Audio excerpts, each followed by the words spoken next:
আসসালামু আলাইকুম। বিদেশ ভ্রমণ, চাকরি বা পড়াশোনার জন্য ভিসা খুবই গুরুত্বপূর্ণ। আজকের ক্লাসে আমি আপনাদের দেখাবো কিভাবে ঘরে বসেই পাসপোর্ট নম্বর দিয়ে আপনার ভিসার বর্তমান অবস্থা বা স্ট্যাটাস চেক করবেন।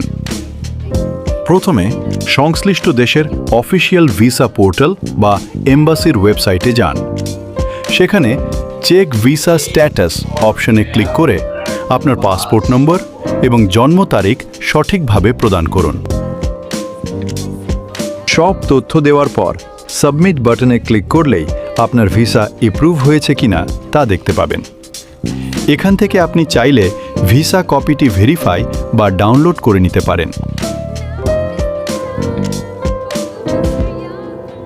ব্যাস, এভাবেই আপনারা প্রতারণা থেকে বাঁচতে নিজেরাই নিজেদের ভিসা চেক করতে পারবেন। ভিডিওটি উপকারী মনে হলে শেয়ার করুন এবং আমাদের চ্যানেলটি সাবস্ক্রাইব করুন। ধন্যবাদ।